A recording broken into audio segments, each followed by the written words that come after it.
बिस्मिल्लाहिर्रहमानिर्रहीम। अस्सलाम वालेकुम। मैं हूं ज़ीशान महबूब और यूट्यूब चैनल इन्फोस्तान में आप तमाम देखने और सुनने वालों को तहे दिल से खुश आमदीद कहता हूं। दोस्तों, आपने दूल्हे शाह के चूहों का नाम तो ज़रूर सुन रखा होगा। इनके सर छोटे और मुंह बड़ा होता है और ये लोग गलियों, बाजारों और कूचों में आप लोगों को भीख मांगते हुए भी नजर आते हैं। ये लोग कौन हैं, कहां से आए हैं और ये कैसे बने, इनके मुतालिक आज की इस वीडियो में मैं आप लोगों को बताने वाला हूं कुछ ऐसे इंकशाफात जिनको सुनकर आप लोग ना सिर्फ महजूज होंगे बल्कि मुझे उम्मीद है कि आप लोगों के जनरल नॉलेज में भी खासा इजाफा होगा। दोस्तों, ये दुनिया वैसे तो कई ऐसे पुरस्कार वाक़यात की हामिल है कि कई वाक़यात सामने आने पर भी हम लोगों की अकल में नहीं आते और कई वाक़यात हमें सिर्फ महज बातें ही लगती हैं। इंसानी जहन से बालातर कई राजों में से एक राज दूल्हे शाह के चूहे भी हैं, जिनसे जुड़ी कई कहानियां और इनकी तख्लीक से मुतल्लिक बातें भी लोगों के लिए हैरान व परेशान कुन हैं। रिवायात के मुताबिक हजरत शाह दूल्हा दरियाई न सिर्फ रूहानी पेशवा थे बल्कि वो लोगों की मदद करने में जैसे कामों में भी सर फहरिस्त थे। दोस्तों, अगर उन्हें अपने दौर का एक बहुत बड़ा समाजी कारकुन कहा जाए या फिर उन्हें ईदी से तशबीह दी जाए तो बेजाना होगा। व्यूअर्स, मुगल बादशाह और गुजरात में रहने वाले उनके समाजी कारकुन या नुमाइंदे उनसे बड़ा कल्बी लगाव रखते थे और उनके लिए कई तरह के वज़ाइफ भी मुकर्रर किए हुए थे। ये वज़ाइफ दूल्हे शाह अवामी कामों पर खर्च करते हैं। दोस्तों, उन्होंने शहर में न सिर्फ नालियां बनवाई बल्कि अहम गुजरगाहों में आने वाले नालों पर पुल भी बनवाए, जगह जगह मस्जिदें बनवाई और मुसाफिरों के आराम के लिए सहराए भी बनवाए। दोस्तों, इसके साथ ही उन्होंने इस इलाके में बेसहारा और यतीम बच्चों की देखभाल के लिए और उनकी परवरिश के लिए इदारे कायम करने की बुनियाद भी रखी थी और इसके लिए उन्होंने कई इमारतें भी बनवाई।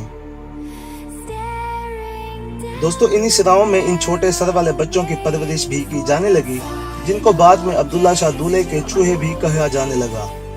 नाजरीन, हजरत शाह दूल्हा के मज़ार पर जहां दूर दराज इलाकों से लोग अपनी मन्नतों और मुरादों की पूरी होने की आस लेकर आते हैं, उनमें कई ऐसी खवातीन की तादाद भी ज्यादा होती है जो बच्चों की दौलत से महरूम है। और दोस्तों, इस तरह लोग अपने छोटे बच्चों को नजर बद से बचाने या फिर किसी पैदाइशी नुक्स को दूर करने की दुआ मांगने भी यहाँ आते हैं।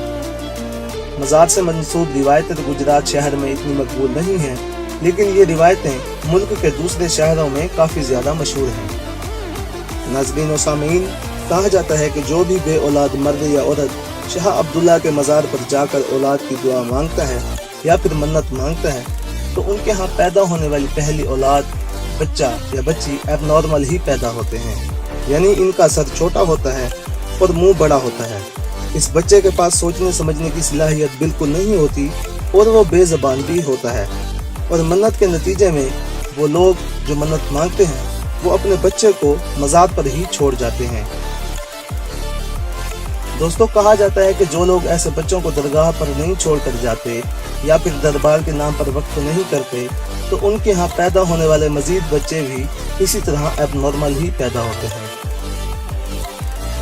गुजरात के लोगों का एक अकीदा ये भी है कि दूल्हे शाह के चूहे अल्लाह ताला के निहायत ही करीब होते हैं और इनकी दुआ भी हर हाल में कबूल होती है और यही एक बहुत बड़ी वजह है कि अगर शाह दूल्हा का कोई भी चूहा लोगों से दस्ते सवाल करता है तो लोग हस्बे तौफीक उनकी मदद कर देते हैं और उनको खाली हाथ नहीं जाने दिया जाता। दोस्तों, कुछ लोगों का ये भी कहना है कि जो बच्चे मज़ार पर दिए जाते हैं उन्हें कम सनी यानी बचपन में ही छोटी टोपियां पहनाई जाती हैं जो कि लोहे की बनी होती हैं, जिसकी वजह से उनका सर छोटा रह जाता है और मुंह बढ़ जाता है।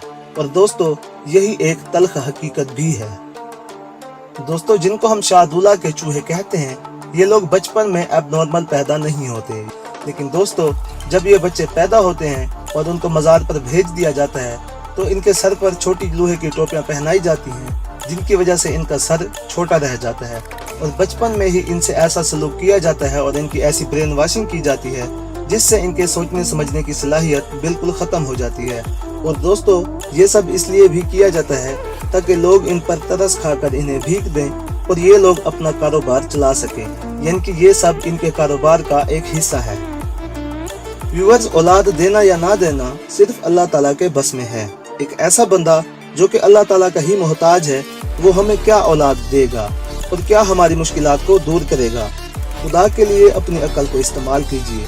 कुरान पाक में एक आयत है इय्याका नाबुदु व इय्याका नस्ताईन, यानी कि हम तेरी ही इबादत करते हैं और सिर्फ तुझसे ही मदद मांगते हैं।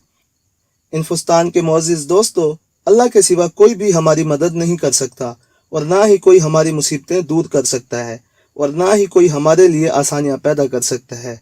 अल्लाह पाक हम सबको समझने और नेक अमाल करने की तौफीक अता फरमाए और हम सबका हामी व नासिर हो। आमीन।